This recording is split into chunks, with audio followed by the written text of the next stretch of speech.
చందుర్తి మండల కేంద్రంలో గల ప్రభుత్వ జూనియర్ కళాశాలను విద్యార్థులు సద్వినియోగం చేసుకోవాలని చందుర్తి సర్పంచ్ పూరి సత్యం అన్నారు. 2026-27 విద్యా సంవత్సరానికి సంబంధించిన ప్రభుత్వ జూనియర్ కళాశాల కరపత్రాన్ని బుధవారం గ్రామ పంచాయతీ కార్యాలయంలో కళాశాల అధ్యాపక బృందంచే ఆవిష్కరించారు. ఈ సందర్భంగా సర్పంచ్ సత్యం గౌడ్ మాట్లాడుతూ తెలంగాణ రాష్ట్ర ప్రభుత్వం ముఖ్యమంత్రి రేవంత్ రెడ్డి ప్రత్యేక చొరవ చూసుకుని విద్యాభివృద్ధికి ప్రత్యేక కృషి చేస్తున్నారన్నారు. విద్యాశాఖను రేవంత్ రెడ్డి తన వద్దనే ఉంచుకుని విద్యా విధానంలో సమూల మార్పులు చేస్తున్నారన్నారు. విద్యార్థులు ప్రభుత్వ కళాశాలను సద్వినియోగం చేసుకోవాలని పిలుపునిచ్చారు. అధ్యాపకులు కృష్ణ మాట్లాడుతూ చందుర్తి ప్రభుత్వ కళాశాలలో ఈ విద్యా సంవత్సరం మంచి ఫలితాలు రావడం జరిగిందని, అదే స్ఫూర్తితో రానున్న విద్యా సంవత్సరంలో ఉత్తమ ఫలితాల సాధనకు కృషి చేస్తామన్నారు. ఈ కళాశాలలో ఎంపీసీ, బైపీసీ, సిఈసీ కోర్సులు అందుబాటులో ఉన్నాయని, ఆంగ్లంలో బోధన చేయడం జరుగుతుందన్నారు. అలాగే చందుర్తి కళాశాలలో డిజిటల్ తరగతులు అందుబాటులో ఉన్నాయన్నారు. కళాశాల విద్యార్థులకు మధ్యాహ్న భోజనం సదుపాయం కూడా అందుబాటులోకి రానుందని ఆయన తెలిపారు. చందుర్తి మండల ప్రజలతో పాటు పరిసరాల ప్రజలు ప్రభుత్వ కళాశాలను సద్వినియోగం చేసుకోవాలన్నారు. ఈ కార్యక్రమంలో అధ్యాపక బృందం పాల్గొన్నారు.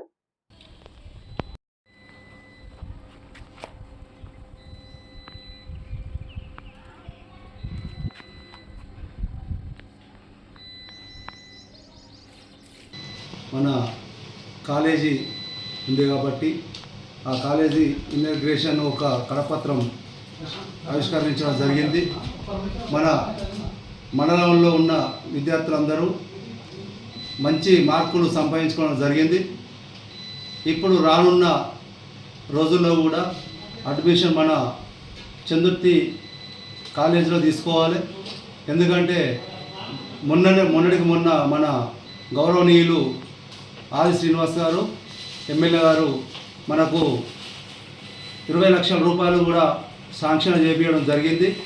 ఎందుకంటే కాలేజీ కూడా సుందర రూపకంగా మార్చాలని ఆయన దేహం.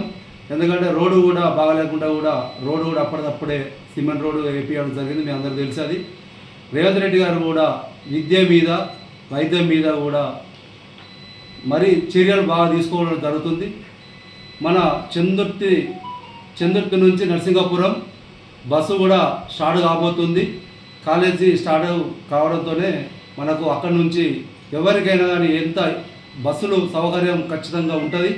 అదేవిధంగా సనుగుల నుంచి కూడా సనుగుల, రాయరంపల్లె, జోగాపూర్, మరిగడ్డ, చందుర్తికి కూడా బస్సు వచ్చి మళ్ళీ వెమ్లాడకు పోవడం జరుగుతుంది.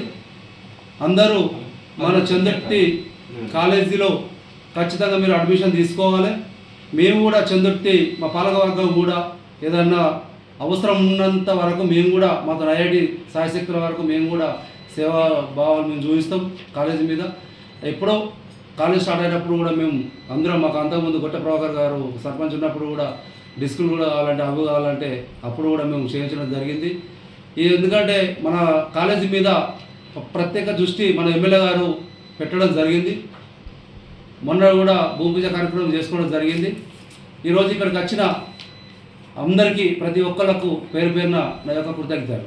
ఈరోజు ప్రభుత్వ జూనియర్ కళాశాల చందుర్తి కళాశాల ఆధ్వర్యంలో చందుర్తి మండల కేంద్ర గ్రామ పంచాయతీ గౌరవనీయులు పూరి సత్యం గారి ఆధ్వర్యంలో ఈ విద్యా సంవత్సరానికి సంబంధించినటువంటి కళాశాల కరపత్రాన్ని ఈరోజు ఆవిష్కరించడం జరిగింది. ఈ ఆవిష్కరణలో కళాశాల అధ్యాపక బృందం మరియు సర్పంచ్ గారు పాల్గొనడం జరిగింది. ముఖ్యంగా ఈ సంవత్సరం వచ్చినటువంటి రిజల్ట్స్లో చందుర్తి కళాశాల అద్భుతమైన ఫలితాలు సాధించడం జరిగింది. దానిలో భాగంగా ఈ విద్యా సంవత్సరం సంబంధించిన అడ్మిషన్స్ కోసము అడ్మిషన్ డ్రైవ్స్ మొదలుపెట్టడం జరిగింది. కాబట్టి చందుర్తి మండల కేంద్రంలో చదువుకున్నటువంటి 10వ తరగతి పాస్ అయినటువంటి విద్యార్థులందరూ కూడా మా చందుర్తి ప్రభుత్వ జూనియర్ కళాశాలలో అడ్మిషన్లు తీసుకోవాల్సిందిగా ఈ సందర్భంగా తెలియజేస్తూ ఉన్నాము. మా కళాశాలలో MPC, BiPC, CEC, English medium గ్రూపులు నిర్వహించబడతా ఉన్నాయి. విశాలమైనటువంటి తరగతి గదులు, డిజిటల్ బోర్డు నిర్వహణ, ప్రత్యేకమైనటువంటి తరగతులు, ప్రతి విద్యార్థిపై ప్రత్యేకమైనటువంటి శ్రద్ధతోటి తరగతులు నిర్వహించడం జరుగుతుంది. అదేవిధంగా వచ్చేటువంటి ఈ విద్యా సంవత్సరంలోనే రేవంత్ రెడ్డి గారి ప్రభుత్వము మధ్యాహ్న భోజన పథకాన్ని కూడా ప్రారంభించబోతూ ఉన్నారు. ఇది శుభసూచకం. కళాశాల పక్షాన రేవంత్ రెడ్డి గారి ప్రభుత్వానికి ప్రత్యేకమైనటువంటి కృతజ్ఞత తెలియజేస్తా ఉన్నాం. కావున విద్యార్థులందరూ కూడా సుదూర ప్రాంతాలకు పోకుండా మీ చందుర్తి మండల కేంద్రంలో ఉన్నటువంటి ఈ ప్రభుత్వ జూనియర్ కళాశాలని ఉపయోగించుకొని ఇక్కడే చేరి అద్భుతమైనటువంటి ఫలితాలు సాధించాలని చెప్పేసి సందర్భంగా తెలియజేస్తా ఉన్నాం.